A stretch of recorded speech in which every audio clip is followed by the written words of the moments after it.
బంగారం ధరల్లో నిత్యం హెచ్చుతగ్గులు కనిపించడం మామూలే.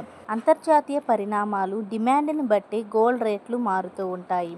గత నెల ఆరంభం నుంచి చూస్తే ఇప్పటి వరకు బంగారం ధరల్లో భారీ మార్పు కనిపించింది. ఈ నెల రోజుల కాలంలో బంగారం ధరలు కుప్పకూలాయి.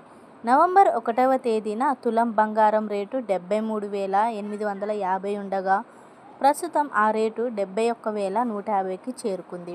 అంటే ఈ నెల రోజుల కాలంలో దాదాపు 2,700 తగ్గిందన్నమాట. దీపావళి పండగ తర్వాత బంగారం, వెండి ధరలు క్రమంగా తగ్గుముఖం పడుతుండడం చూస్తున్నాం.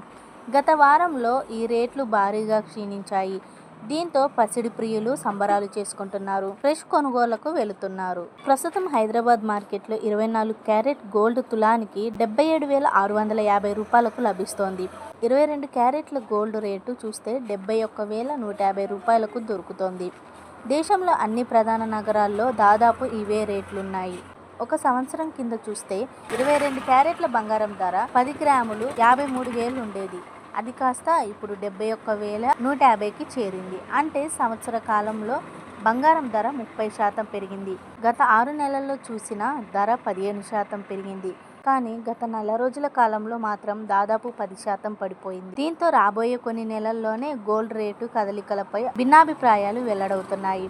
సెంట్రల్ బ్యాంకు బంగారం కొనుగోలు, యుఎస్లో వడ్డీ రేటు తగ్గింపు కారణంగా బంగారం ధరలు వచ్చే ఏడాది మళ్లీ రికార్డు స్థాయికి చేరుకోవచ్చని గోల్డ్ మ్యాన్ సాక్స్ నివేదిక పేర్కొంది. దీంతో బంగారంపై పెట్టుబడి పెట్టాలి అనుకునేవారు గానీ లేదా బంగారం నగలు కొనుక్కోవాలి అనుకునే వారికి ఇదే సరైన సమయమని అంటున్నారు కొందరు. వచ్చే ఏడాది చివరి నాటికి గోల్డ్ రేటు 85,000 దాటొచ్చని అంచనా వేస్తున్నారు.